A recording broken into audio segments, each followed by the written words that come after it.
दोस्तों राधे राधे, जय श्री कृष्णा। दोस्तों 11 जून 2026 को ज्येष्ठ अधिक मास यानी पुरुषोत्तम मास की कृष्ण पक्ष की एकादशी तिथि आ रही है, जिसे सनातन धर्म में परमा एकादशी के नाम से जाना जाता है। इस बार यह पावन एकादशी पूरे 101 वर्षों के बाद एक बेहद दुर्लभ संजोग में पड़ने जा रही है, क्योंकि यह तिथि भगवान श्री हरि विष्णु जी के सबसे प्रिय दिन यानी गुरुवार के दिन आ रही है। गुरुवार और एकादशी का यह शुभ मिलन इस दिन के महत्व को अनंत गुना बढ़ा देता है।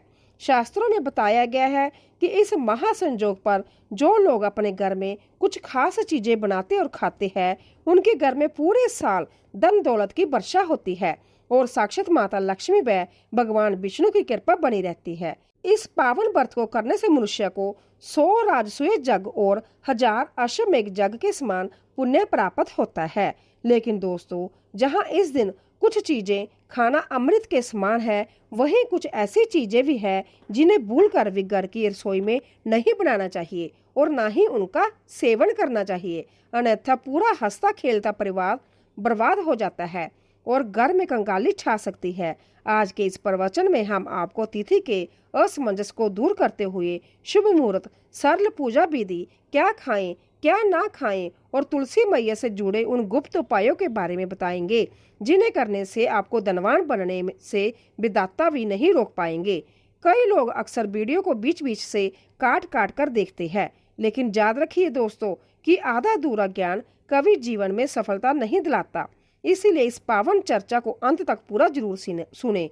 सबसे पहले दोस्तों के मन में जो शंका बनी हुई है कि व्रत 10 जून को रखा जाए या 11 जून को, उसे दूर कर देते हैं। इस साल ज्येष्ठ अधिक मास की जय एकादशी तिथि 10 जून 2026 की मध्य रात्रि को, यानी जब 11 जून की शुरुआत हो रही होगी, तब रात 12:56 से शुरू होगी और इसकी समाप्ति अगले दिन 11 जून को रात्रि 10:36 पर होगी।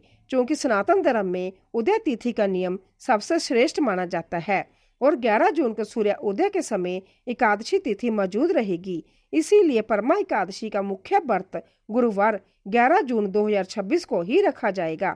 इस शुभ दिन पर सुबह सूर्य उदय से पहले ब्रह्म मुहूर्त में उठकर स्नान आदि करें और सूर्य स्नान को तांबे के लोटे से जल अर्पित करें। इसके बाद अपने सीधे हाथ से थोड़ा सा जल और फूल लेकर 3 बार ओम श्री वैष्णवे नमः का जाप करते हुए अपना नाम, गोत्र और स्थान बोलकर व्रत का संकल्प ले और उस जल को प्रभु के चरणों में छोड़ दे। पूजा के लिए भगवान विष्णु और माता लक्ष्मी जी की प्रतिमा स्थापित करे और जो पूरे स्थान को गंगा जल से पवित्र करे। भगवान को धूप दीप, अक्षत और पीले फूलों को माला अर्पित करे। एक अखंड फल जैसे बिना कटा हुआ सेब या नारियल अवश्य चढ़ाएं। अपनी किसी भी विशेष मनोकामना या धन प्राप्ति की इच्छा के लिए एक पान के पत्ते पर 2 लौंग, 2 इलायची और 1 सुपारी रखकर सुंदर बीड़ा तैयार करें और उसे भगवान को अर्पित करते हुए 11 बार ओम नमः भगवते वासुदेवाय मंत्र का जाप करें। इसके बाद एकादशी की व्रत कथा सुने और आरती करके प्रसाद बांटे।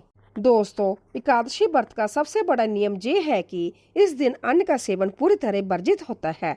इस दिन शास्त्रों के अनुसार सीताफल का सेवन अत्यंत फलदायी माना गया है, जो कामना करने वालों का कल्याण करता है। माना जाता है कि वनवास के समय माता सीता ने इस फल को ग्रहण किया था, इसीलिए जो भी इस दिन सीताफल खाता है उसके जीवन के सारे कष्ट दूर हो जाते हैं। इसके साथ ही आप अपनी शारीरिक शक्ति के लिए केला, सेब, पपीता, तरबूज और मीठे अंगूर खा सकते हैं। यदि आप फलों का जूस पी रहे हैं तो ध्यान रखें कि वह घर का बना ताजा जूस हो और उसमें सादा नमक या बर्फ ना डाली गई हो, क्योंकि बाजार के डिब्बा बंद जूस में कई तरह के केमिकल होते हैं जिससे आपका व्रत टूट सकता है। अब बात करते हैं कि उन चीजों की जिन्हें भूल कर भी नहीं खाना चाहिए। एकादशी के दिन चावल और बैंगन का सेवन पूरी तरह वर्जित माना गया है। शास्त्रों के अनुसार इस दिन चावल खाना अशुद्ध माना गया है। इसके अलावा आम, इमली, दही जैसी खट्टी चीजें तामसिक गुणों को बढ़ाती है, इसीलिए इनसे दूर रहे। मांस, मदिरा, प्याज और लहसुन जैसी तामसिक चीजों का घर में प्रवेश भी इस दिन महापाप का भागीदार बनाता है। दोस्तों, शास्त्रों में ऐसी 5 गलतियों के बारे में बताया गया है जिन्हें करने से मनुष्य कंगाल हो जाता है। पहली बात, इस दिन घर में किसी भी तरह का वाद विवाद, झगड़ा या क्लेश ना करे और ना ही किसी से झूठ बोले। दूसरी बात, एकादशी के दिन सुबह देर तक सोने से बचना चाहिए। तीसरी बात, इस दिन बाल, दाढ़ी या नाखून काटने से व्रत का पुण्य समाप्त हो जाता है।